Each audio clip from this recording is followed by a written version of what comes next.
Sweet. Yay, so we're live. Hi. Hello. Welcome to Familiar, a tarot readers study group where this time, as I tried to do the thumbnail like 4 times, we're studying the Hierophant today and the Fives. So I'm going to share this. yeah, I don't even know how to We're share getting it. started very, very shortly. So if you want to like skip ahead just a little bit to Yeah. what we're talking about. Yeah, we're doing stuff. Just getting our stuff together for the live stream in the Facebook group and all over the web.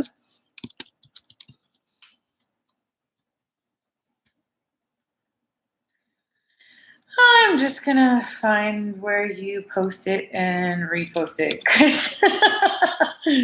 I posted it in our Familiar group. So I'm just on Twitter right now.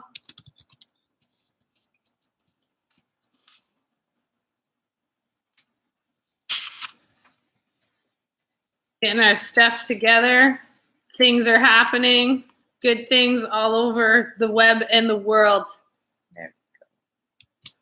Cool. So let's see if I can. Okay, cool. So what we're going to do before we get started, I'm just going to say a little something. I got all my cards out in front of me to show everyone. This is Gabrielle. Hi. My name is Sonia, and we're our hosts today. So welcome to the April 18th, 2018 edition of Familiar, a tarot readers study group, live from the Hack Lab in downtown Toronto every month, around about the new moon. This time we'll be talking about the Fives and the Hierophant. And the next edition is going to be Wednesday, May 16th, around the new moon next month. And we'll be discussing the Sixes and the Lovers. First off, in the Confederacy of the Ojibwe and allied nations to peaceably share and care for the resources around the Great Lakes. The treaty that was signed for this particular parcel of land is collectively referred to as the Toronto Purchase, and it applies to the lands from east of Browns Line in Etobicoke to Woodbine Avenue and north towards Newmarket around the Toronto area. I also recognize the enduring presence of Aboriginal peoples on this land. Today, the meeting place of Toronto is still home to many Indigenous people from across Turtle Island, and we are grateful to have this opportunity to live, work, and play in this community on this territory. We are also mindful of the broken covenants and the need to strive to make right with all of our First Nations peoples. The acknowledgement that I just read was an amalgamation of acknowledgements written for the Toronto District School Board and Emmanuel College of U of T, adapted from a revised statement by the Elders Circle from November 6th, 2014. Personally, I'd like to introduce myself. My name is Sonia, and as far as tarot is concerned, I received my first deck when I was 9 years old. It was a hideous deck called the Tarot of Witches that my elder sister gave to me, and that was about 31 years ago. So I have been half-assed learning and reading tarot cards for about 31 years, but I always need the book, and I don't like needing the book. I want to be able to read the cards. I want to look at them. I want to know what they mean, and I want to use my intuition from there to write a really interesting story for whomever I'm reading for. So that's what this group is about. So welcome. Oh yeah, I just copied the Google Drive. So the Google Drive link, I'm just putting it in right now. You can find it down there in the comments so that you can download all of the information and cheat sheets that I have provided for the group. And that includes a $0.01 donation. You can pause the video right here, and let's see if I can get this quickly. This. You can scan this in real quick and send me some Bitcoins. I accept Bitcoin donations. All right. So, without any further ado, Gabrielle, would you like to introduce yourself? Sure. My name is Gab. I founded the Tarot and Oracle family Facebook group. So if you guys are Tarot and Oracle readers and you'd like to learn, we are just a bunch of people from all over the world. There's people from Australia there. There's like over 500 members. I'm just floored at how many people decided to join. I think it's so amazing. It's such a good group too, with really great people. They're really and nice it's a people. safe place for you to, you know, if you want to do reading exchanges, if you want to learn, if you want, like there's, we share all sorts of different things. A lot of us are a bunch of witchy people. This is William. He's new to our tarot group. So we're just introducing ourselves right now. So as witchy people, we want to share our altars. So we have like, you know, a bunch of different picture folders so we can add pictures and stuff. If you want to share different spread ideas. Personally, I love the memes. I'm a big fan of the tarot memes. I'm trying to get into those. I actually came up with one. Actually, it was with the 5. No, it was with the 10. Sorry. It was with the 10 of wands. Or no, swords. Oh my God. The 10 of swords. Sword pentacles? Yeah, exactly. The 10 of swords. And it's where he's lying on his back and he's got all the swords stabbed into him. And I made the meme. It was like, okay, when I said acupuncture, I didn't mean this. Oh, yeah. I thought that was really, really funny. So I want to make more. It's just a matter of, you know, taking the photos and making them happen.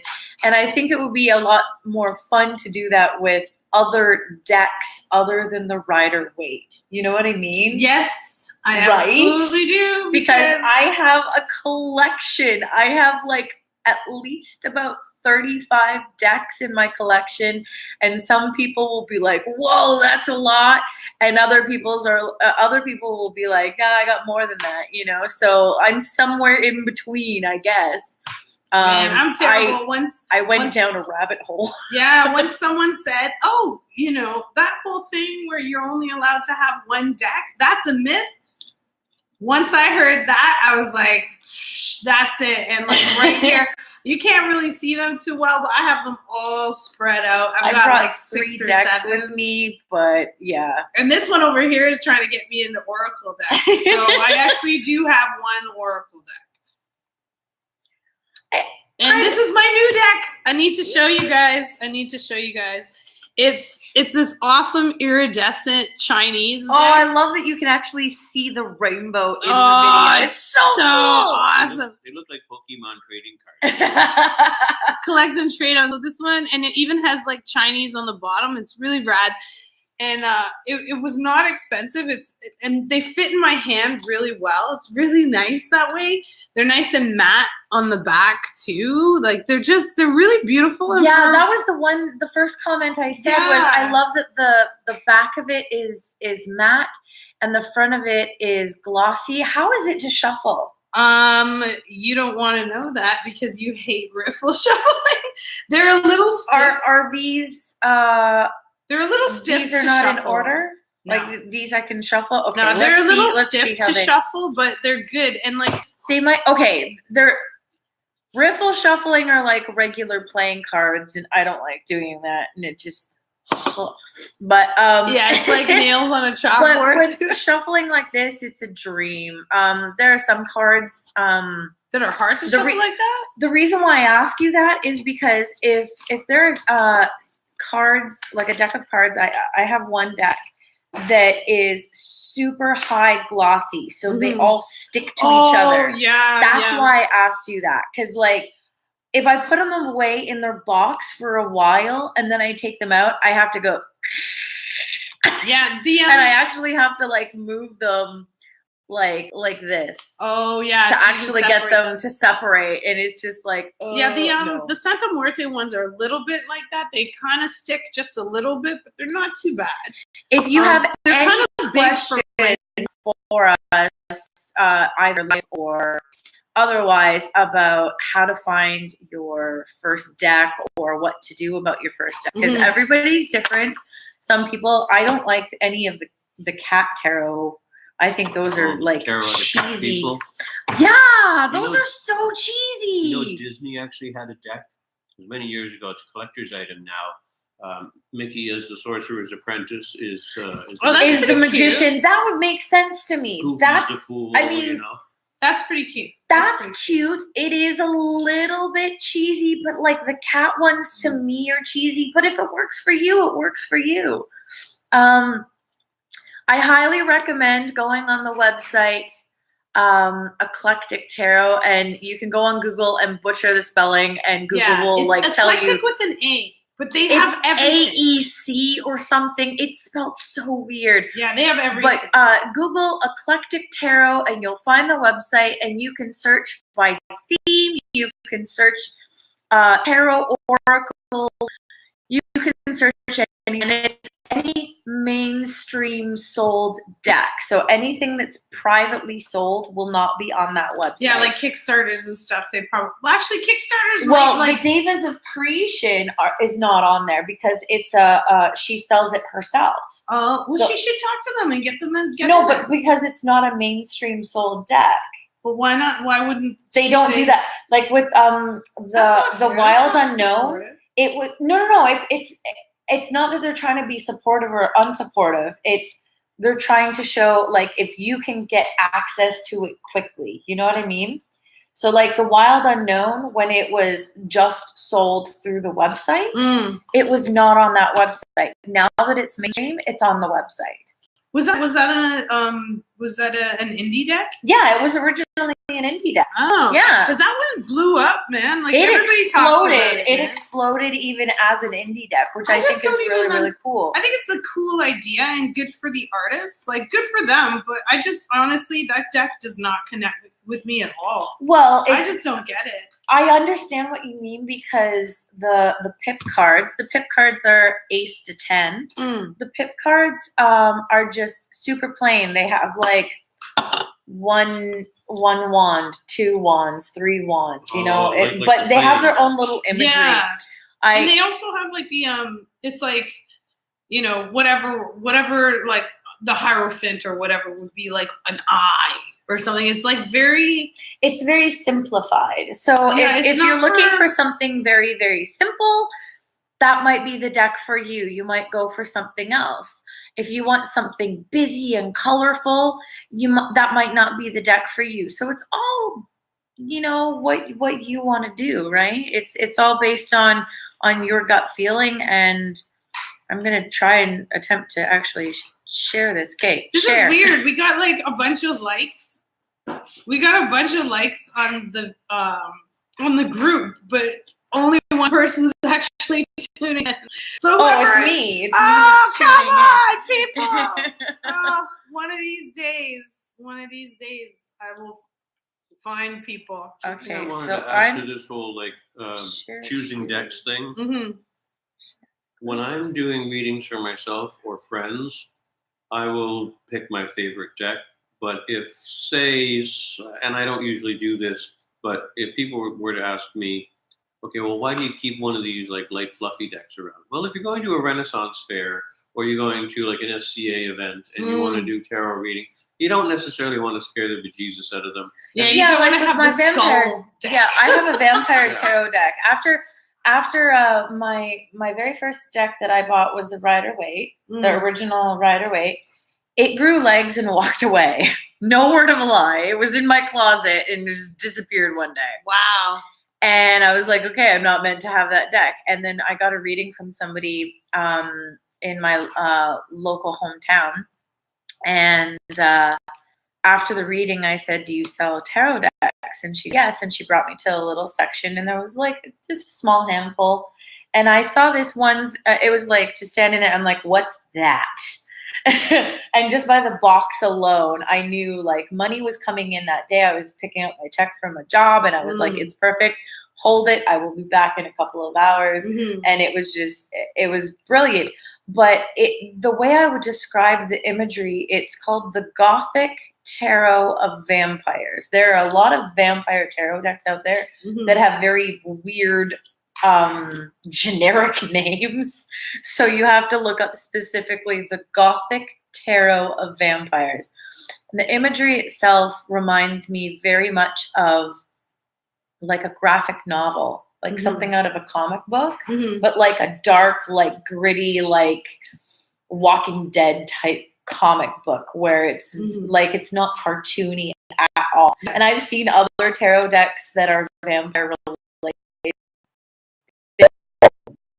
I don't like very imagery. Man, there's one guy on Buns, and he I don't know what he wants of mine, but he was like, oh, I have a tarot deck. I'm like, oh, cool. You know, give me a picture. I have a bunch of decks, and he showed me. He wanted to trade me something, whatever of mine, and he wanted me to have the Medicine Woman tarot deck. And I mean, the image on the front looks like a teenager made it in like pencil crayons. And I'm like, I don't know, man. Like, I'll just stick with my, you know, my sacred cards that an actual native person gave me. Like, well, just to go back briefly to that, you know, Renaissance fair, like picking a deck that you're going to use for an event. I'm not sure how I feel about this, but I've had some tarot readers tell me, oh yeah, when I do any of that kind of stuff, like it's at a carnival or it's a fundraiser or Renaissance fair, SCA, I'll take all the scary cards out of the deck. Oh no, that's not good. That's how I felt too. No, like, because as a reader, I feel that it's my duty that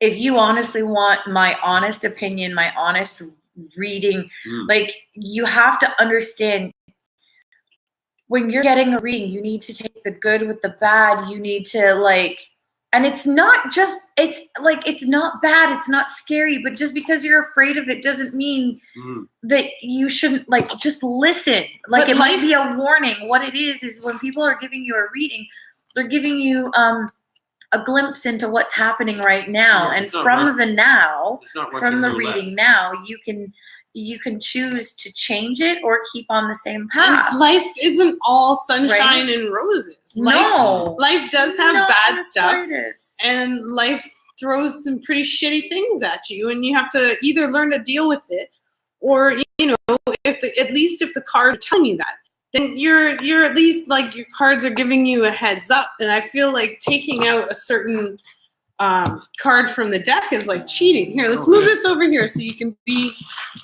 in the frame. It's literally playing without a full deck.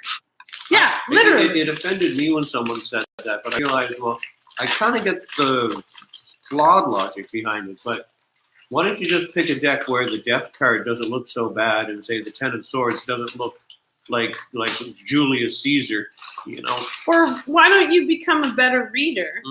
And you know, like I heard somewhere, I can't remember what book it was, because all I have is book reading, book learning when it comes to tarot. I've never had a mentor, but I read in one of my books, your duty as a reader is to not let your querent leave thinking that they're doomed. Your duty as a reader is to try and either, if you can't find the bright side of the reading, you have to find a way to find a solution. Exactly. You know, you can't, you know, and taking out bad cards is just cheating. It's like any kind of account, like non-professional counseling, shall we say? Yeah, and that's what tarot is, right? Yeah. And some of us. Yeah, I call it a therapy session. It definitely is.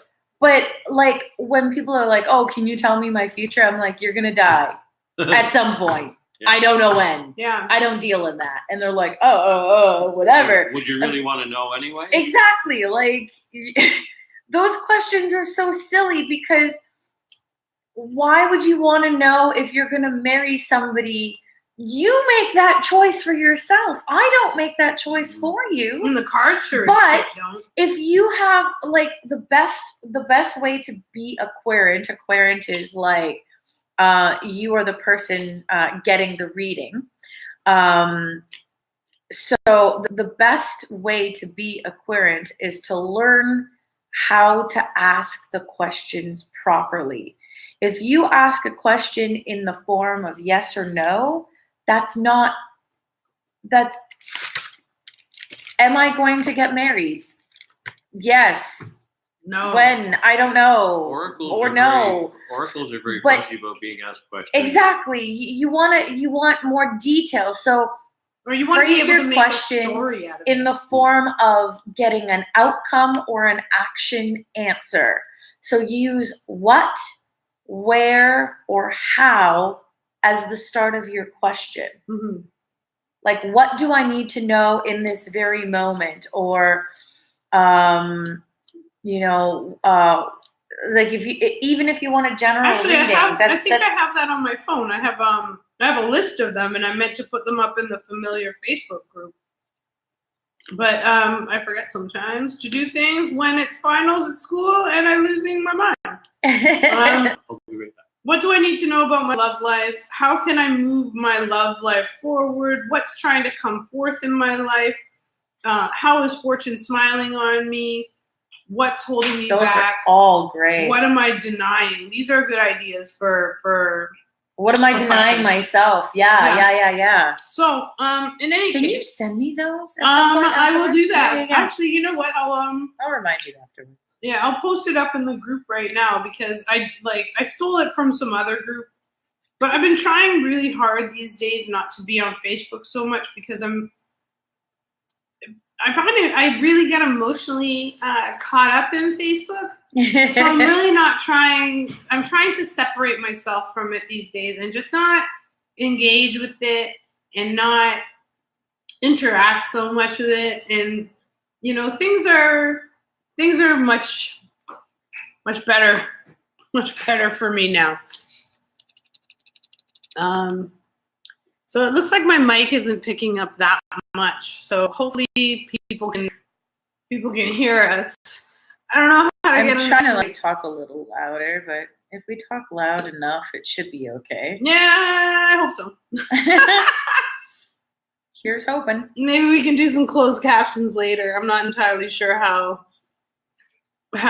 this is my first live stream, everyone, on YouTube. So we're just seeing how it's going. So maybe next time we'll figure out a way to get a microphone hooked up.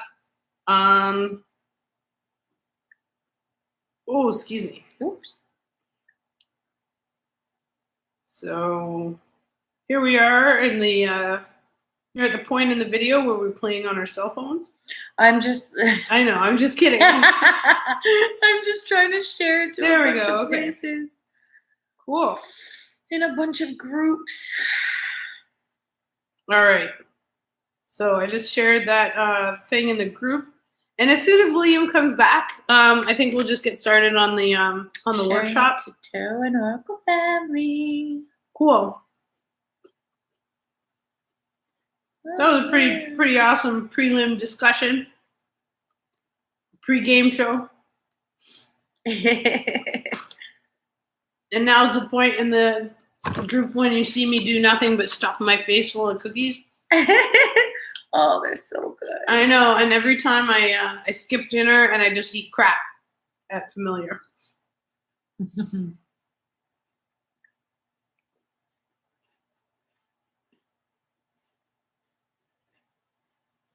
So let's see, and yeah, I'll get the Google Drive up there. Maybe I should post the link to the Facebook group that hopefully people are watching from. I don't know how that works. I sent it to enough people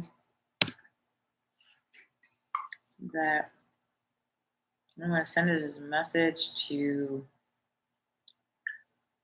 Ashton. Man, Christina. Oh, maybe Candace. Maybe. Man, this is what happens when you get off Facebook for a bit. All of a sudden, your stupid app makes noises. I can send it to you. I'm on it, baby. I'm on it. We're here. We're here.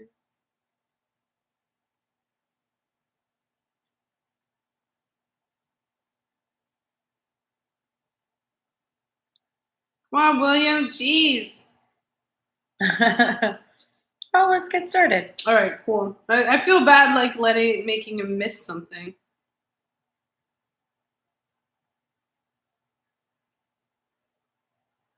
Man, sounds. There it is. In-app sound. Take that thing off. Oh, I hate hearing myself on my phone. Like noises. Yeah, it's all like vibrating because if I have my phone, Jarvis would be talking all day. I've turned my phone into Jarvis from Iron Man, by the way. Oh, sweet. All right, so let's get into the 5. So, 5. Better. Cool. So, generally in the numerological sense, and I had this amazing meme that I found about numerology and how that works, and it's like it was comparing it to baking cookies. So at 0 you get an idea, or at 0 you're just at you're like I want to do the thing, and then 1 is like the idea I'm gonna bake cookies, and 2 is deciding what kind of cookies you want to make. And number 3 is going and finding a recipe. And number 4 is gathering ingredients. And number 5, I don't even know what number 5 would be, but that's the process, right? Like, so it compared, just a very simple task into small pieces that each number represents the concept. Yeah, it's very cute, and of course, I don't remember what I did with it. I thought if you find it, we'll share it. Yeah. I thought I put it in Familiar, the group, but I don't know what's been going on for like maybe the last 4 weeks. I'm in school and college right now. I don't know. Where are we? What day is it? What's going on? What group is this? What year is this? Did I go back in time? Who are you? Who am I? Who's he? What? Anyway. So 5. 5 is the first of the numbers that is in constant pursuit of its own stability and balance. Yet, true to numerology, there's expansion at the same time, the pursuit of expansion. So each single-digit number expands in numerology from the 0. The energy of each number is to expand and grow and to reach the number 10 and then keep expanding in a different octave. So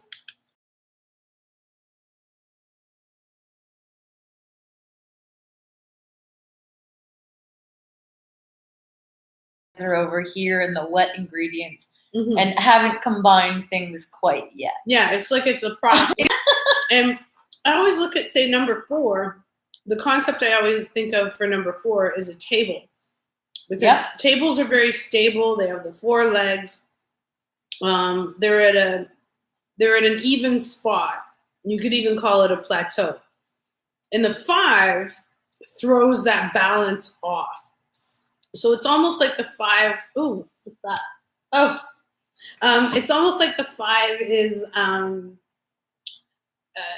It's off balance, but constantly trying to reset itself and expand, and still do what it has to do, but with this feeling of imbalance.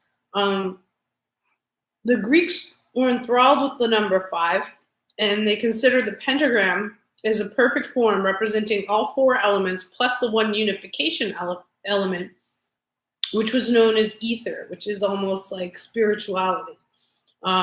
There's a delicate balance between the physical and spiritual in the 5, which seeks to constantly self-stabilize, but also expand at the same time.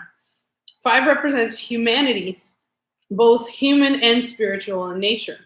The struggle and challenge runs through all the fives in the tarot. And it illustrates how man is perfect in his imperfection and at the same time is joined with the infinite interconnectedness, or God, of the universe that is yet also separate from it. Perfect balance, and this is an awesome quote that I found from exemplar.com. Perfect balance is unobtainable for more than a moment, and the best we can hope for is to maintain a slight wobble to and fro. In other words, 5 holds the message, acceptance of imperfection. So when it comes to your readings, 5s are really rough cards, man. Like, if you look at all of them together, let's use my new deck as an example. So they're all kind of rough. Okay, is that even a good example? I can't tell if you can see that or not. Here, I'll find them in my my Assault of the Eyeballs deck. Okay, so 5s are all pretty rough because they're a little off balance. So you got a guy who's pretty happy in his conquest, but you know, he's left a couple dudes feeling like shit. So that's a kind of a rough idea. This guy,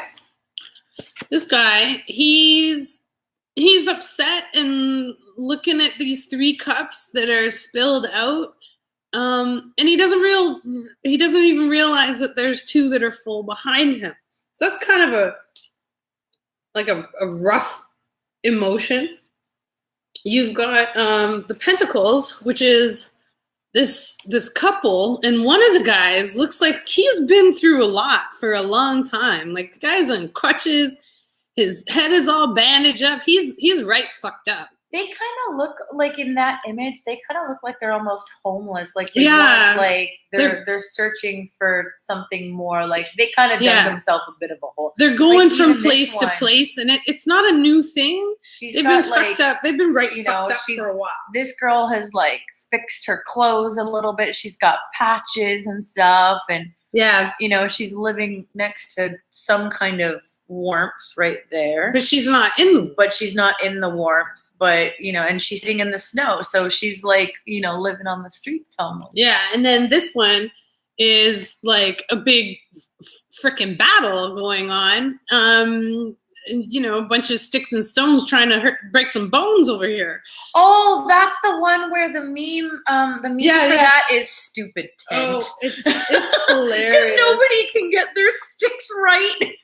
So funny. I love that one. So all of the 5s are representative of emotions that are off balance in one way or another, and this is where it comes. This is where it becomes important to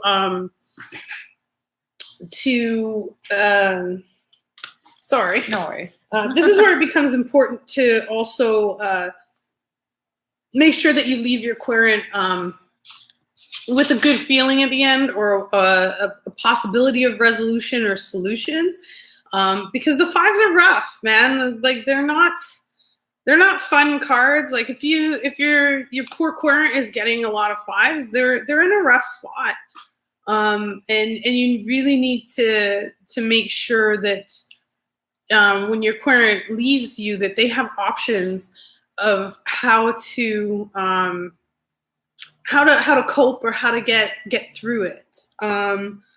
So the best we can hope for to maintain is a slight wobble to and fro. Even the earth has a slight wobble, but it still maintains a balance. And the 5s a lot of the times are representative of emotions and situations that are out of balance. Are we all just a little bit wobbly in life, though? Tarot readers, so I'm finding. Our lives are nothing but 5s, man. No, straight up. So it also, numerologically, it also represents travel, unpredictability, instability, dismay, the true meaning of change. Because all of these cards represent situations that, you don't really want to be in, but it's a fundamental change that you have to make to get out of that 5 situation. So it's the true meaning of change, not like, oh, you know, I changed my phone number today, or I changed my underwear. No, like you have to change something big. And like constant activity and movement.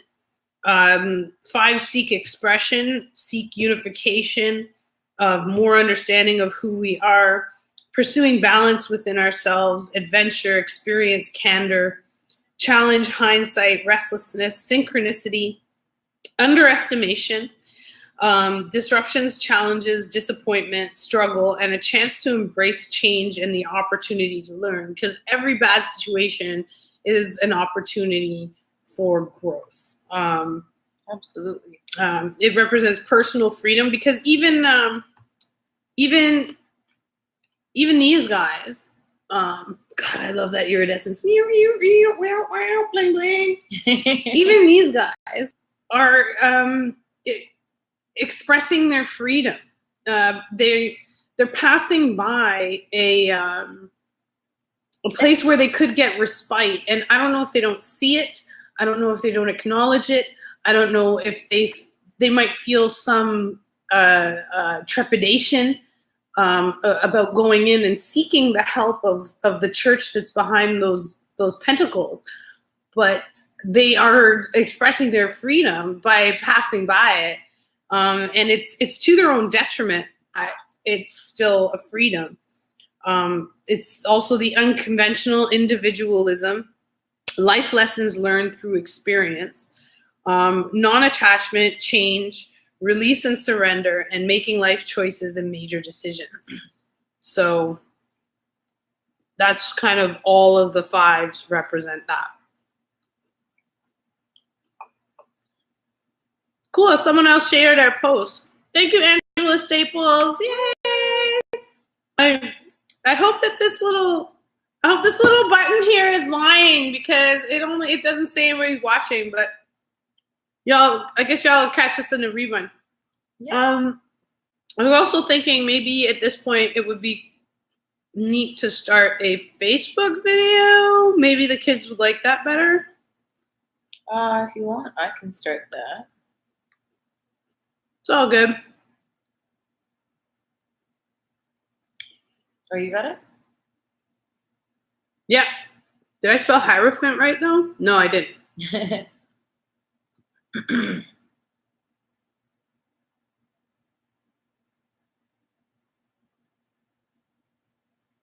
April, what is it, the 18th? Yeah.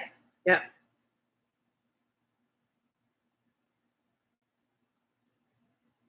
Do I hold it sideways?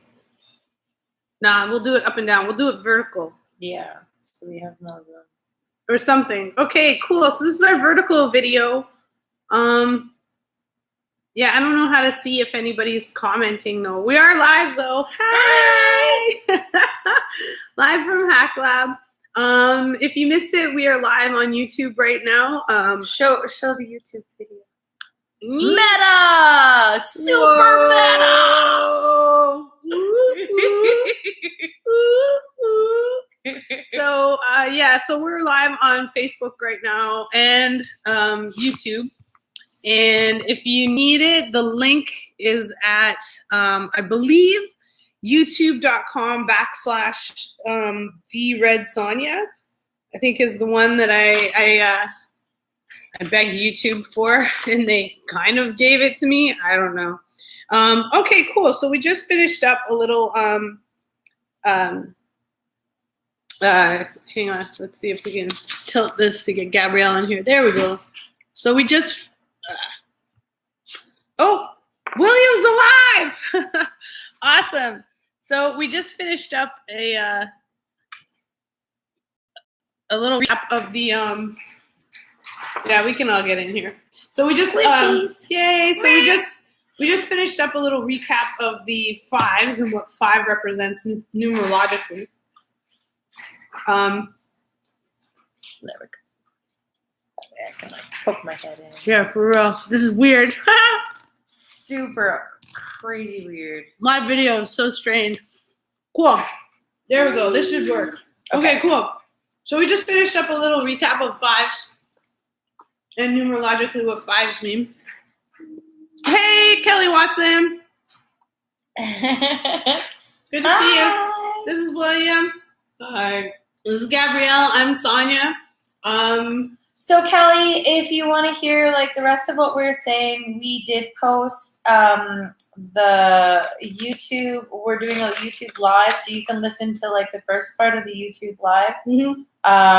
And it's in the Familiar Facebook group as well. Yeah. So you can find it that way. Yeah, we're posting all links to all the good stuff. Okay, so let's move on to the pip cards. That's what they call them. So I've been told that's what the pros call them. Cool. So I usually start with wands. Oh, and this was the one that someone posted a meme of in the Familiar group. It was so good. It was like, he said, it was something like, yeah, you know, I told my friends I would go to the bar, everything would be cool. I swear, you know, I'll be fine. And then all of a sudden, 5 minutes later, this is me fighting everyone. Oh my God, straight up, guys. That was me when I was drinking. So yes, I am sober now. Tuborg made me fight my friends. Cool. So I'm getting out all my 5 wands here because I do have 1,000 different decks. And I like to kind of compare them together. I urge anybody, if you have like more than one tarot deck, I mean, okay, I will say it's good to have the Rider-Waite or a variation of the Rider-Waite as a stepping stone, as a learning tool. But for me personally, and I'm not speaking for anybody other than myself, me personally, I only use that as a learning tool. I don't like reading with them. I think that I don't connect with them that well. I connect with other ones. Like I have, I will show you the book for both of these. So I have the Green Witch Tarot. I know it's backwards, but this is the book for the Green Witch Tarot. And this is Journey to the Hidden Realm. So the Green Witch Tarot is by Anne Moira. And the Journey of the Hidden Realm is by Barbara Moore and Julia Jeffries. Julia Jeffrey. Shout out to both of you because I'm friends with Julia. Cool. So, all right. So the wands, if you check out the Google Docs, and even in the Familiar Tarot group, I posted some files. Every month I make a cheat sheet for us. I like do what I've been doing for 31 years, and I bring out all my books, and I go through them, and based on whichever card, and then I compile information.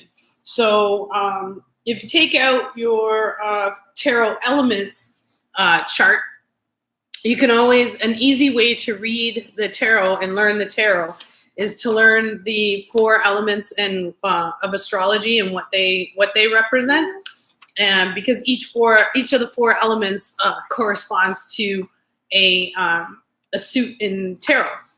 So if you combine what the 5s represent with what fire represents for the wands, then you get a really good idea, a good balanced idea of what the 5 of wands represents.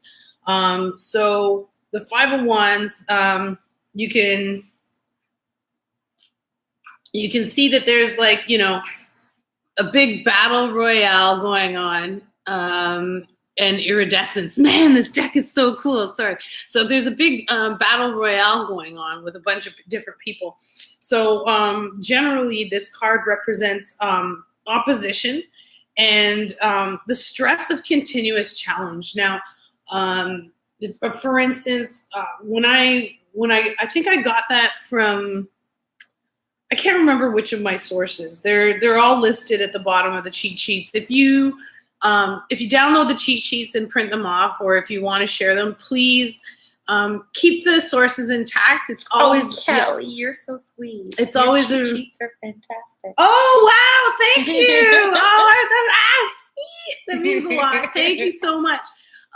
Just keep the sources intact, because it's really good to give credit where it's due. But sorry, I'm gonna turn that off. But B, it's also a good idea to go explore those resources, because they're also really great tools for you to pick up and run with on your own. But when it says the stress of continuous challenge, I don't know if y'all have been in that situation where say you're at work. Say you're at work or something, and I've worked in workplaces where it's just like, everything that comes out of my mouth is challenged. Every time I could say the sky is blue, and one of my coworkers is going to challenge me and say, "Well, how do you know that?" And that gets really stressful. Mm-hmm. You know what I mean? Especially if it's a prolonged situation. So that's what I think of when I think of the Five of Wands, is just like a constant, like, just droning on struggle. Like, show the kids. So okay, this is the image right here. I'm showing it to both videos. But this image, when you were talking about the struggle, I'm like, here are 5 boys that want to get together to do a spell, and everyone's like, no, I'm going to take out my wand. No, I'm going to do the spell. No, I'm going to do. I want to be the cast. I want to be the caster, and everyone's trying to use their own wand. There's a wand punchline in there somewhere. Something phallic, I don't know. But yeah, that's exactly what but it's about. It looks like a bunch of chaos. Like even this one, the Tarot of the Hidden Realms, it's very Celtic fairies kind of feel to it. There's a bunch of fairies that are in the tree, which is not your average kind of symbology, but this just looks like a bunch of chaos to me. Like it. At first glance, it kind of looks like, oh, whatever, they're just hanging out in the tree. But it's really chaos. Or maybe they're all trying to climb up to they're the all top. trying to, like, do the same thing at the same time. You know what, this one in particular, someone used this phrase on me the other day. It looks like an Amish rake fight. Were you here for the whole meme? Somebody, like, I love the meme for that one. That specific one is at the bottom it says stupid tent. It's my favorite. The guy at IKEA said it'd be easy. Damn it. Stupid IKEA, I can't put this together. So at the same time though, if you're in a battle like that, conflict within a team. Yeah. Conflict within a team, but also holding your own against your adversaries, because it's important to if you are up against constant strife, then you can you can let things run you, or you can try and run things. You know what I mean? And so this card is also representing not letting people walk all over you. A stiff competition in business, war, or trade. Conflict as in a team, like you had said. Mm-hmm. Scattered energy, because there's if you have to fight 4 other people, you're not going to be as effective at beating them all over the head senseless as you would be with, say, one person, and focusing your energy on defeating the one person. So that's the swords, or the wands, and then the next up is the swords. This one I find really particularly interesting, because this one, at first glance there are clear winners and clear losers. Sorry, no.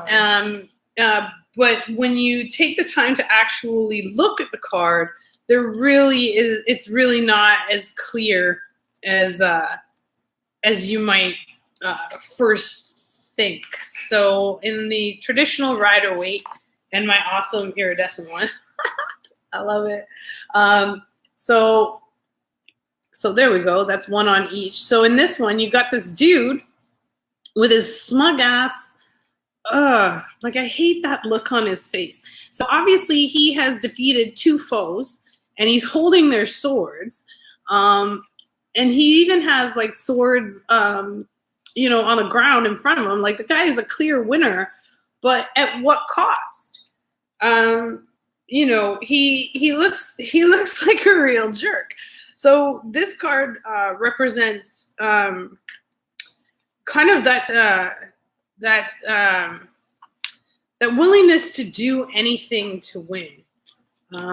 Yeah, here we go. Like Here's a he good one. cheated them out We of have their swords 5 before they people. do it. I'm sharing the crap out of this thing. Oh, we had 5. Now we have 4. It's all good. We got the whole people. world. So, and this is another good one. This is the Deviant Moon deck, and this is the winner. The winner of the swords turning back to his enemies and sticking his tongue out. This is the card of a real fucking jerk. Like, it's not a gracious winner at all. And I think there's a lot of... Just like the in the Wands version, that wasn't a graceful fight neither. Yeah, it wasn't graceful. This is not gracious. Yeah. Because, you know, I had a cousin who passed away, and he was, I think, in his freshman year at college, he got scouted to go down to the States. Rest in peace, Michael Serba. And I think his freshman year, he made captain of the team. And one of the things that all of his teammates said about him was that he was an amazing player. He was great, but he was also very just gracious.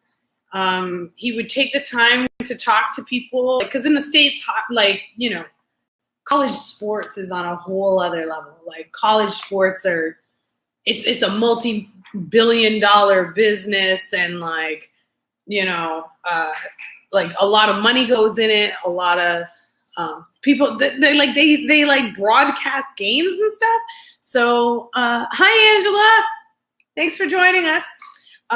So a lot of money goes in it, and people can get a really big head. But one thing that they said about my cousin was that he was very gracious, and that, you know, he had fans, and, you know, if little kids came out, he was like right there, being a gracious winner and talking to his fans, and just being an all around good guy.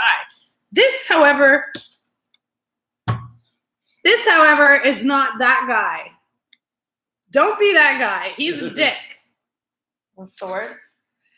So it represents arguments and conflicts, which seems to be, that's pretty much the running theme through the 5s. Arguments and conflicts, success and conquest through manipulation, force, or intimidation, but at what cost? This is winning, but not honorably. This is a dishonorable win. Degradation, defeat, cruelty, cowardliness, an empty victory, a no-win situation, selfishness, and dishonor. And when I put selfishness in the cheat sheet, I was basically translating it just, or paraphrasing, because what they were talking about was just absolutely having no vision for anything else but your own damn self.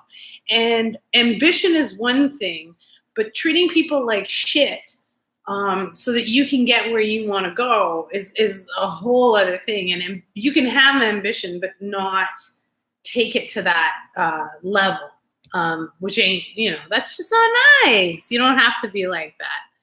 I think that's kind of interesting. You said Show us your card. Success and conquest through manipulation. Mm. This is kind of like, Show the kid. This one is kind of like a softer version of that, I would think. Because it's like, well, you could have these other ones, but here you can have this more expensive one. Right yeah, you take the most expensive one. He's trying to like sell them on the more expensive. There we go. Mm-hmm. There's a good angle. Yeah. So you can have the ones, the one of the 3 on the thing, but he's literally selling him on the more expensive one. Let's see what he's got. And maybe it's you know, Cause yeah, like, What do you think? yeah, it could be also like another situation where it's like, you know, I just want a knife, man. I don't care. I just want to chop my You vegetables. can even see him like looking down at all of the choices. And then and the guy is like, he's got 2 in his hand, and he's like, but these ones are. Hey, shout out to Barbara Moore and Julia Jeffrey, because you know, I'm gonna get a smaller chair because is I want to see you guys. Like being pecked to death by ducks. Well, yes, Gotta but watch like out. the thing with tarot, especially like when you're trying to read intuitively, you have to take this as like a picture. What was happening before and what is going to happen after? Mm-hmm. If this is a snapshot of something that's currently going on, what do you imagine beyond the frame?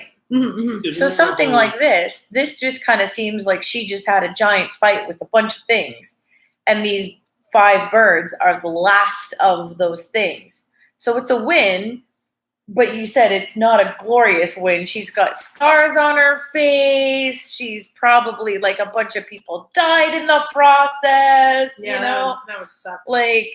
Are you telling me about a tarot deck that all of the cards are like the scene after the moment after? Yeah, I actually saw it at a local tarot shop where I invited the owner to come out, and he didn't, because this is Toronto, and the Toronto tarot scene is very reluctant to come hang out with me.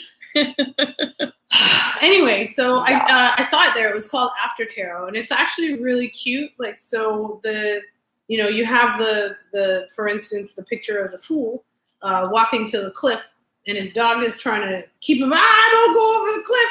And the next second later, he's hanging from the cliff, smelling his flower, and the dog is still like, what on God's earth are you doing? Oh, that's so cute. Yeah, After Tarot is actually a really cool Have you idea. heard of the vice versa tarot? Isn't it one on top, one on the bottom? No. It's different, eh? It's literally every single image from the other side. Ooh. Right? So it's take the 2 guys. Take this image, and you're looking at his back. And you're looking at the 2 guys, like the 2 guys would be in the forefront, and you're looking at this guy's back with the swords not in the front, not in the forefront. Because I think that not cool? I think that's rad, and I think that this card is just as much about those guys being defeated as it is about the winner. Yeah, I think it's just as much. I kind of see this as like he's a sore loser. He's like. A sore winner. Sore winner, yeah. Yeah, he's like, just kind of like getting you in your face, and you're like, dude, it was a game. Just get over it. Yeah, that's not really cool. Cool. Moving on to the cups. 5 of Cups, man. This one's sad, and what bothers me is he doesn't need to be sad. This one is This one is the cup of, or the card of regrets, and like almost literally crying over spilled milk, crying over spilled something. So you see in the picture, you got a person facing a river, and really sad, and they're basically sad because these 3 cups in front of them have been spilled out, and they don't realize. Hello. Hi, Zach. How's it going? Good. So we're doing a live stream. Yep. Yeah. You had good signage. Yes, thank you. Cool. Okay. Are you joining? I'm just curious what you guys are doing. Oh, come sit. Come sit. Okay, cool. So this guy, obviously, he's focusing on the cups that are spilled out in front of him, but he's not really looking at the ones that are filled up behind him. And pretty much in every deck, it's the same story of the cups. There's loss, there's regret, there's suffering, but there's something left over And this person isn't even focusing on that. They're not even looking at it. Yeah, this is the Green Witch Tarot. She's pouring the water. This one already has water spilled out of it, but there's the 3 cups or chalices back there that, she has, but nope. And this one is kind of interesting. This is Patch Tarot. I actually haven't read the book on this one just yet, but it looks like they're in the desert and they've drank all of their cups. So that, I think, puts a totally different spin on this card. Oh, no. Okay, so my favorite. I really do like this image. Yeah, that's pretty. See how all the little water bits and stuff. So this represents disappointment, loss, but with something left over, past regrets, grieving, and wishing to change the past. Sorrow, disillusionment, lost opportunities. But again, like, you can't leave the querent feeling so depressed.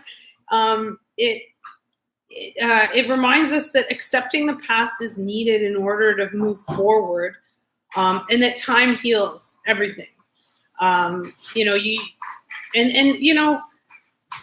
Those of us with anxiety, which, there are a lot of us around, when it comes time for bed and you start thinking about that thing that you shouldn't have said in 2004 to that guy that time, and that was just really mean or whatever.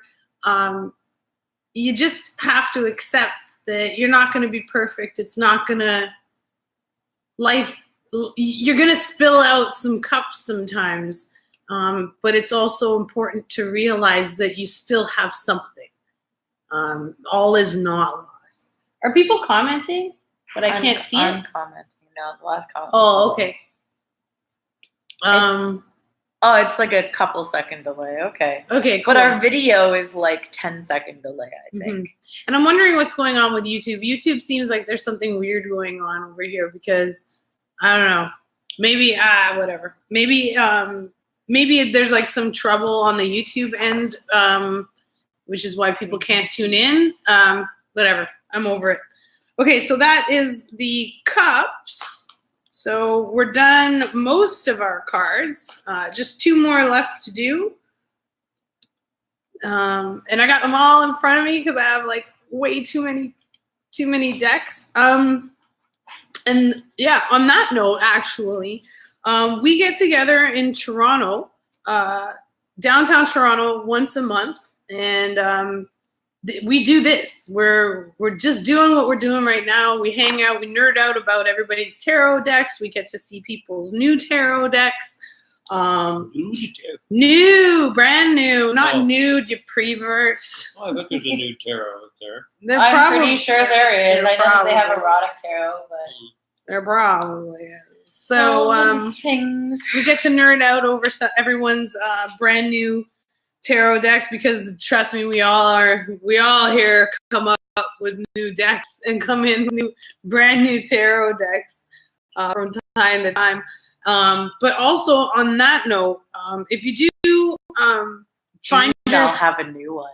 And if you come in, it's the what is it, the oh God, what's the phrase? I'm basically spending about $200 on it. Jesus Christ. But what I was getting at is that if you find yourself in Toronto and you want to stop by, there is a deck swap, and I've got this Angel Oracle that I got on a Buns trade, and I don't really want it. So if you guys have a deck that you don't connect to, bring it on by, and we can swap for something. I also have this Victorian Steampunk Tarot. It's actually really good looking. I just don't really connect with it, so that's up for grabs. I'm still on the fence. About my Deviant Moon Tarot. So if you really wanted it and you had a really cool deck that was kind of interesting that you wanted to swap, just come on by and come on hang out.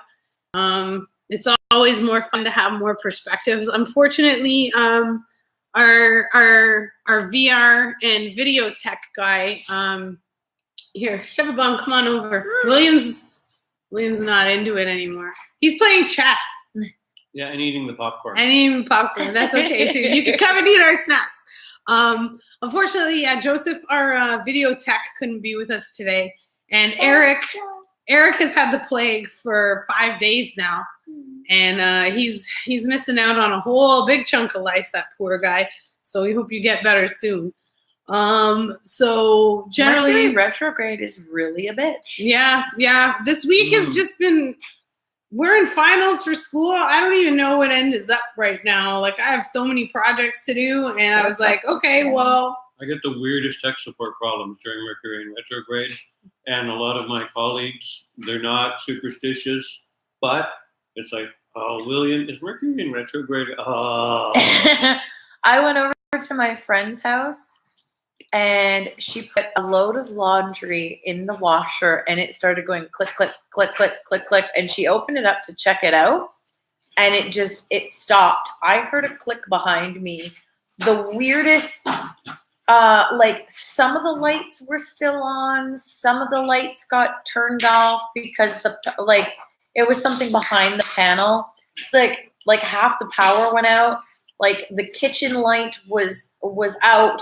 The stove worked, but the stove fan exhaust didn't work. Like, it was really weird. It was so weird. The lighting in that house is very weird. Say hi, Rana.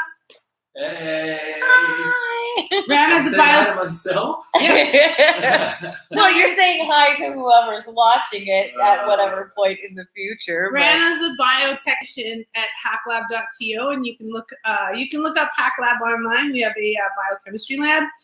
And Rana is a biotechnician working on with DNA printing. Yeah. Working on DNA printing.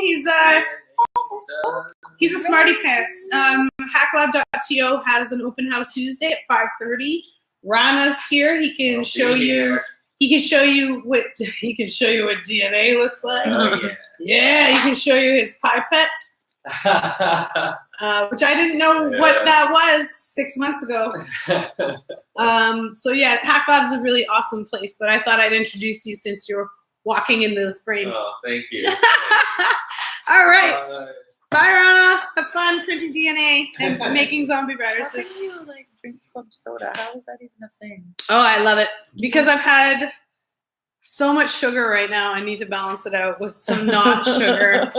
Club soda is my jam. It's because I'm old. I refer to myself usually as babushka because I am much older than I look. Okay, let's get to our last card, our last pip card before we tackle the Hierophant. So the Pentacles. So this was this card where I'm being lazy and not holding it right up. I didn't want to extend my arm. So that's this card where you have two people who look right fucked up. Like, they look like they are in a bad state. So that's this card. Rabbit season, duck season. So these guys are really right fucked up.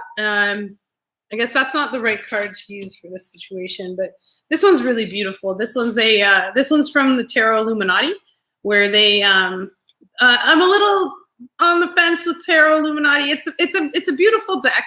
The cards are very rich in color. I find that a little distracting.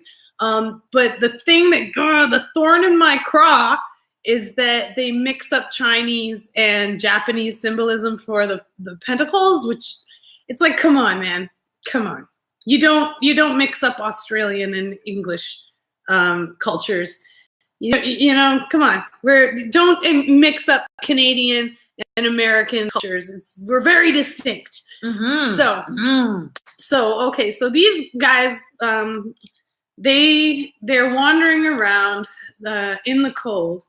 It looks like they're passing a church, and everyone knows that churches tend to offer respite and alms to the poor and help to the poor. But this particular couple in the Rider-Waite and this lady in which deck is that one? The Greenwich The Tarot. Greenwich Tarot. They're passing it by. Oh, the lizard. They're for some reason they're not seeing the they're not seeing the help that's on offer to them, or they're not acknowledging it, or for some reason they're not willing to accept help. It's also a card for people who like people who find comfort with other people who are grieving in the same type of situation as them. This was very apt, showing this at that very moment. Then. Yeah, exactly. So you know, you may be in a messed up situation, but there's a comfort in having somebody else go through it with you, right? Like it sucks showing up to class, 15 minutes late, but if you have someone else with you, that's fine. We have another viewer on YouTube. Woo! Thank you for tuning in. Comment if I don't know where they put the comments around here, but if you look, there's a link to our cheat sheets. Please download the cheat sheets. Spread them around as far and wide as you want, but please leave the credits in the footnotes, because it's really mean to plagiarize, and I don't want to look like I'm the person who plagiarized that shit. So I'm giving credit where it's due. Get with the program. Exactly. Okay, so the pentacles mean material trouble, loneliness, destitution, spiritual impoverishment, and this was one thing that I read in the which one was it? It was the I think it was it wasn't the Handbook for the Apprentice. I believe it might be I think it was the Tarot Companion that obviously the one character who's on crutches in the snow with his head all bandaged up. This is a situation that's been going on for a long time, and the act of them passing by the stained glass window of the church kind of seems to hint at the cause of the problem is the spiritual impoverishment. It's a lack of a spiritual foundation that has left this couple in their predicament and kind of kept them from seeking help and kept them from bettering their own situation. So it almost kind of seems like with some of these it almost kind of seems like with this card and put it right up there. Yeah, with this card and with the original Rider-Waite card, it almost seems like the pentacles are a representation of money, right? Yeah. So if they're walking past, it kind of seems like somebody, I guess it's a metaphor for like, well, here's some help, but they're like, oh, I couldn't possibly. Yeah, maybe they're too proud. Oh, no, yeah, like, you know what I mean? And like, I think this girl has literally money dangling above her, but she just won't look up. And I think a lot of the times, same with these. From the people that I know, or I have known in the homeless community, a lot of the times if there are strings attached to accepting help. TB is actually rampant in the Toronto shelter system during the winter months. And TB kills millions of people every year. Whereas, for instance, in comparison, when the SARS epidemic hit, I think there was 2,000 people worldwide out of 7 billion people. 2,000 people died from this flu-like virus. But TB, the bacteria, kills millions of people worldwide. That's a beside the point rant. However, a lot of the times for homeless people accepting help comes with strings attached. And you know, that could be one reason why this couple is deciding to not seek refuge in that temple. I guess the point of a lot is that could have that meaning in this reading, but the next reading it means something completely different because it's placed differently. Yeah, or it surrounded just by doesn't different feel cards. right to say that thing. You know what I mean? Yeah. Like every single time I pull the same card for somebody, it means something slightly different. Mm-hmm. And there's a lot of different reasons why, you know, and like that's one of the reasons why I decided to start Familiar, is to get those different perspectives, right? Mm-hmm. And to see what your deck says about that card. And this is really interesting. The where'd it go? The Santa Muerte Tarot. Oh, I just love the smell of the UV coating. This is a really interesting one. Trying to get it in both shots here. So, Zaniel! Hi, Zaniel! Zaniel is the one who shared the funny meme about the guys fighting with the wands and said, "Oh yeah, I promise I'm gonna just have one drink. It'll be great." And then you got, you know, what was it? 3 drinks later, this is me fighting everyone in the You know bar. what this reminds me of? Okay, I'm a total nerd for this particular movie, but this totally reminds me of Terminator. It does. It totally does. And I love how like this specific image has 5. I'm going to assume they're green skulls. Yeah. It could be the lighting of the card, but No, they are but green. They are. But that's green, why. but That's actually why I brought out the little book to go with it, because I wanted to get a different perspective on this particular card. And it says the 8 of Pentacles brings us an ideal situation of balance, of accumulation and prosperity, luxuriant garden. Wait, is that Pentacles? That makes no sense. A luxurious garden where energies flow harmoniously. However, this too perfect situation that you have in your hands could change and unbalance itself. You're at the 8. I'm at the 8. Oh, no wonder it makes no sense. Okay, rewind. Strike it. 8. Your Honor, I'd like to strike it from the record. Okay, so 5. The 5 of Pentacles is an active, dynamic card that announces step by step the positive evolution towards the future and the discovery of new interests or new solutions.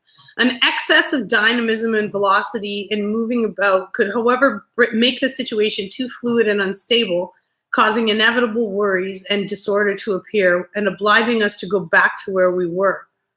The advice of the dead is with calm and through concrete and objective evaluation, you can go ahead overcoming any crisis that you may meet along your way. I don't see how that's... Like, and I love the Santa Muerte Tarot. I love it. But I just don't understand how it relates to fucking anything. Now, okay, here's my question to you.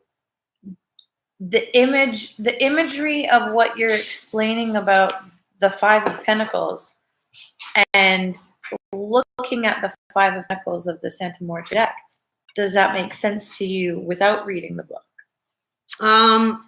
I can understand how it says. Does that make sense to you? Ignore the book for now. Oh, I know. I heard you. I'm just putting the picture up. So I can see how it means moving forward, but I just don't see how it relates to numerology. I don't understand how it relates to astrology. I don't understand where they got that meaning from, which is just, that's just something, it's beautiful imagery, absolutely. It's just one thing that bothers me about the Santa Muerte Tarot is that you have certain cards where it just doesn't jibe with, well, maybe not any other deck, maybe there's another deck that it might, the meaning might jibe with, but excuse me, in terms of everything so far tonight, in terms of like looking how the 5s are interpreted through, oh man, how many books, like 6 or 7 books that I put together to come up with these meanings and keywords. I just don't understand how the Santa Muerte deck encompasses that at all. But perhaps, I mean, the reason why I ask you is if the image makes sense, but the book meaning doesn't, I would suggest write your own. I understand that, but it's just, even with the book meaning of this image, I don't get where they got this image from. I mean, it's a beautiful image, but maybe they should have saved it for the new Oracle deck that's coming out, and done a little bit more research in so far as the actual tarot deck, because there are universal meanings. Yeah, okay, cool. So what do we got through? Okay, so material trouble, loneliness, destitution, spiritual impoverishment, which may have been the cause of the problems in the first place, and companionship through troubles, because you've got the two of them who are suffering together. It's not like one person is suffering alone. As well, long-standing hardship, like the one guy who's in the corner on crutches with his head bandaged, and a victim mentality. Certain people we know in our lives just need so badly to be the victim, or to, and they need to tell you these stories of hardship, and they need to milk your sympathy. It's like it's the only way they can get energy. But really, there's another great way to get energy, which is to do something positive for yourself and brag about it. That's how I like to get energy. Also, emotional wounds, exclusion, a lack, and ignoring the opportunity for help, because there is, again, there's the respite of the church behind these people, but they're not. It seems like the paying attention woe to is it. me. I'm gonna play the fiddle of pity for myself, and if you don't feel bad for me, then The pity party. I'm gonna make you feel guilty, kind of thing. Yeah. I know so many people. Like I have like a laundry list of people I know that are like that. Yeah, there's a lot of But it's people like that. But you just. What can you do? Those are the types of people that need to learn for themselves that is not a healthy way of living, that's not a healthy way of being, and that what you should be doing, instead of saying, oh, woe is me, I have all these problems, is be grateful for the things that, not necessarily that you do have right now. Be grateful for the things that you want in the future, because you have great gratitude for the stuff in the future, in the now, that you're having a conversation. I'm so obsessed with quantum physics and tapping into the quantum realm, and that's what it's all about. If you say I'm grateful for my friends, my family, my job, my home, you're not getting any work done. That's a useless comment if you kind of really, really think about it. If you have gratitude towards like, I'm grateful for the job that I'm going to get. I'm grateful for the bountiful money that will come my way, and therefore I'm grateful for the new house that I'm about to receive. Those things are more likely to come in your life. Than if you just go, oh, woe is me, I have all these bills and I have all these things, and just stress out. Well, I think it also, if you want to stay stuck in an unhealthy mentality, then all you're going to see is unhealthy things, and it takes a lot of work every day, and for me included in this list. I'm not trying to I'm not a hypocrite. So it takes a lot of work sometimes for me, like even to get out of bed today and come to do the tarot session, when, I've been trying to promote and running up into a brick wall. I just don't feel like I'm getting much of anywhere. And it just takes like every damn day. I just have to, wake up and try to look at the pot. There's always a little bit of good, and if you focus on just that, then maybe just that can get you through. Last card, and winding down the group a little bit, is the actual trump card. Ugh, let's try not to use that word. Major Arcana. The Major Arcana card. Thank you, William. Let's just not use that word anymore. Is the Hierophant. And as far as this card goes, I think one of my favorites is the Santa Muerte one. Oh, it's just absolutely beautiful. It's, you know, an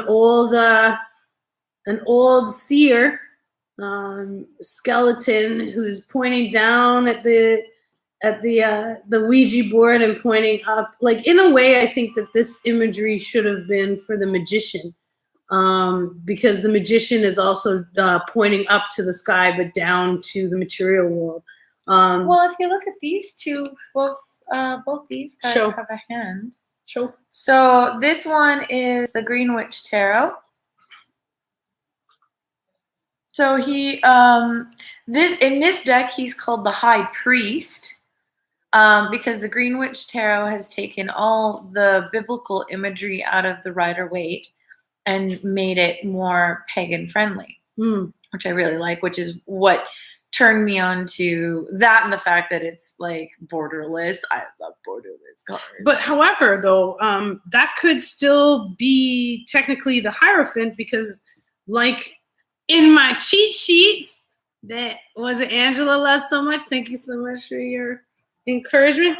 In the cheat sheets, the Hierophant, the word Hierophant, is derived from the ancient Greek and is a combination of tahira, which means holy, and I don't know how to say it, which is to show.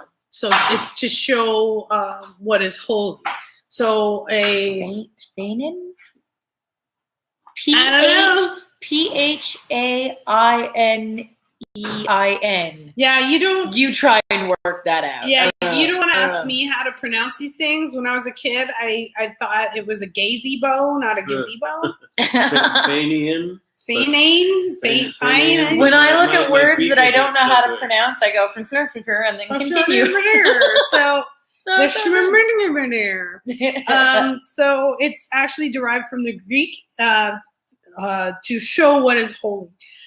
Some early decks called this card the Pope. So the High Priest is actually it's, you know what? That's a very clever interpretation, because the High Priest and the Hierophant and the High Priestess are almost like two sides of the same coin, because the High Priestess has shows her knowledge and secrets to the initiate, but the Hierophant, his knowledge is for the masses, his gnosis. So it's two different types of spiritual learning. So the High Priestess is the truth. Is that not the most epic thing? Show it, yeah. This is like the coolest thing ever. I'm gonna show it here first. They're two sides of the exact same thing. The High Priestess shows the initiate. This is why I love this deck. Yeah. The High Priestess shows the initiates. Sun and moon, Yeah. left and right, male and female facing each other, Warm and cool cold colors. Yeah, it's just, this is what, and they're in the exact same location. Beautiful. Yeah. Very clever. Because the High Priestess, where does it say? It's actually I mentioned that in here. So the High Priestess, the Hierophant teaches his followers the traditional teaching that's suitable for the masses, whereas the High Priestess lessons are only for the initiate. And the High Priest tends to, or the Hierophant tends to indicate like tradition, conservatism, the hierarchy of the church, the rigidity of the church, the ritual of the church. And the card sometimes symbolizes or indicates the, oops, sorry for shaking the camera, guys. Lost a viewer over that. So the Hierophant sometimes represents someone who leans towards the outer forms of religion and spirituality rather than actually, ascribing to the teachings of the church. And a lot of the times I would think of an evangelical like that. I grew up in a Catholic school. I know what Jesus did and I know what Jesus said. And the shit that these guys in the States who are trying to take over the government are trying to do is not what Jesus would do. Jesus would not cut people off welfare. Jesus would not cut welfare. Jesus would try and help those people. Yeah. He hung out with prostitutes. He hung out with lepers. Lepers were like the I'm sorry, I can't cure your leprosy. It's a pre-existing condition. Oh, Jesus would never have said that. Yeah, mic drop. Like Jesus would never have said that. He hung out with the people that were untouchables of the day. And in fact, one of the things he did when you went to church, they had or synagogue because he was Jewish. They had you couldn't bring your money into the church because it was dirty money. So they were selling money out front of the church so that you could give it to the fucking church. And what did Jesus do? WWJD, he fucking threw the table and scattered the money everywhere and was like, which one's clean, bitches? Oh, Jesus was pretty rad, man. Like, I'm not a Bible thumper or nothing, but like the actual shit that dude did, if he existed, he was a rebel for his time. Regardless of whether the man actually existed in history or not, the teachings, the metaphorical teachings, I don't like the Bible, but if you go by the metaphorical teachings, it's literally teaching you a step-by-step guide, a guide. It's not a black and white. It's a guide on how to be a good person and not a douchebag. How to not be an asshole. Examples too. Right? There's a lot of negative examples. Exactly. That don't mean do it. There's all sorts of examples on both sides, but it says it right there in the Bible in red. Jesus quoted, "Don't be a dick." I got that translation too. Yeah, straight up. That's what he said. So, so the Hierophant to me sometimes can indicate those people who go to church, but then they're just freaking assholes. Or a new trend that I've seen, which has really put me off Facebook. And which is why I'm streaming this. Like I'm doing it for Facebook because I love y'all. Familiar group, thank you so much for popping in. I see there's still a few of you hanging on to the bitter end of the Hierophant. But one thing that I'm noticing about Facebook is that there's this big trend of humiliating and destroying your friends verbally online for maybe making a mistake or misspeaking, and in the name of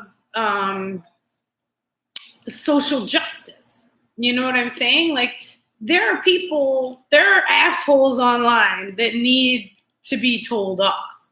But when it's your fucking friends that you've known for a long time and you start bringing up personal shit and you start cussing them out and you start treating them and talking to them like shit so that you can look like some kind of woke person, that to me is exactly the negative side of this card, the Hierophant. It's the outward form of social justice. It's the outward, the need for social approval, the need for conformity, the need to fit in, the need to be seen to fit in. That kind of set to me is like a combination of the Pentacles and the Cups almost. Because with the Pentacles, it's like, oh, pity me, pity me, pity me. But with the Cups, it's like, well, I see what only I want to see. I don't want to see what's behind me or another perspective. Mm-hmm. You know what I mean? And it's I think it's life is just about different perspectives, right? Like life is about getting different perspectives. Nowadays, everybody is right. Everybody wants to be right. Nobody wants to learn from everybody else. No, Nobody why would I wants to need to say- learn from anybody Exactly. else? I know everything. Don't worry about it. I It's got all all the good. I answers. know. I have all the answers. I'm the everything. wokest in the room. Yeah. Let me teach you. Don't confuse me with the facts. I made For up my me, mind. La la la. if you I'm have listening. something to teach me, I will sit and listen happily. Absolutely. I won't be able to turn my neck because, oh my God, in pain right now. What? Are you all right? I woke up on You the freaked wrong me out? side of the bed or something. I don't know. Oh, okay. Like 2 days ago. That and was I a have, non sequitur. my neck is so sore. Watch me crack my neck, and you're gonna be like, ah. Well, you're quacking your neck. I'm just going to move ahead on the lesson. So the word comes from that. Okay, some early decks called this card the Pope. Though it's taken on a negative perception of institutions such as a church, there are very positive sides of the card as well. It can represent the inner guidance you can gain over your spirituality rather than the disconnected formal relationship that churches can provide. Authority, church, religion, tradition, dogma, orthodoxy. Oh, that should have been a bullet point. Typo. Inflexibility, conventionality, and conformity. Seeking a higher authority in a matter, but you may already have the answers in yourself already. Fitting in with the status quo, accepting discipline, peer pressure to conform, sharing a belief system, protocol, a mediator, ritual, the outer forms of religion, a teacher, spiritual discipline, lessons, learning, being stuck in your old ways, beliefs or habits, limitations on freedom and independence. No matter how fast you may hold on to your beliefs, others have their own, and those are just as valid. Traditional teachings suitable for the masses versus the high priestess's lessons that are only for the initiate. Wanting to belong for the sake of belonging, outward appearances, the need to impress, narrow-mindedness, beholden to the conventions of society, the need to fit in or conform, craving social approval, defending what you believe, or defend what you believe. This is advice here. Defend what you believe, live your truth, and avoid anything that takes you further from your God. And I put God in quotation marks because we call that interconnectivity, that essence, the ethers, different things. So God, that's what I've been trained to call it. I like to use God as a verb. Okay. Rather God than is a label that man. Oh, God, go bye.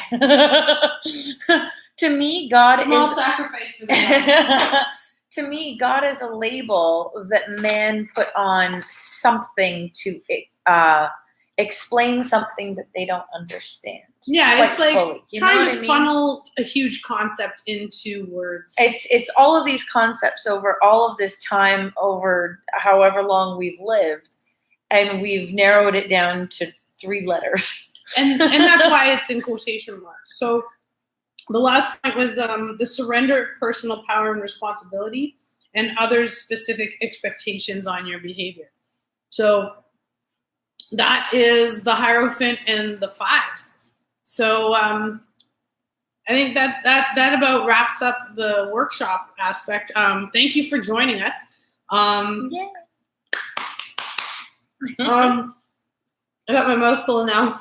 But if you want to come down, we're in downtown Toronto again at hacklab.to, which is online, https for security, / hacklab, hacklab.to.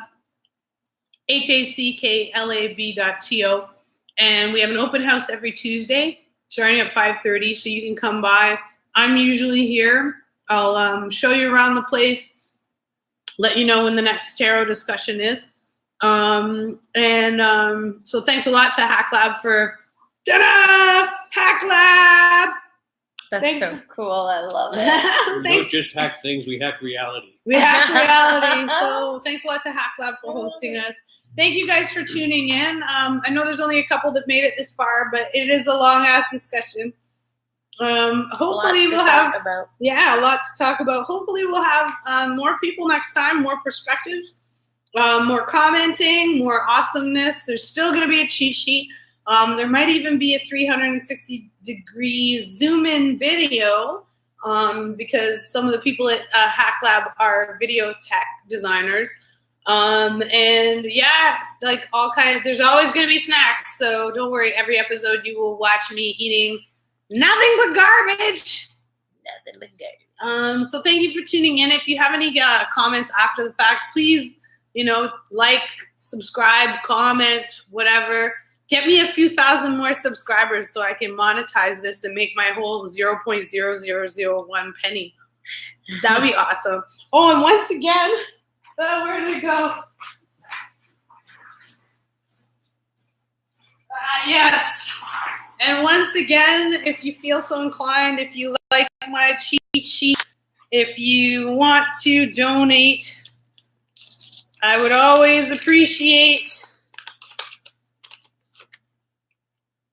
Take a shot of that. I would really appreciate it if you sent me some Bitcoin.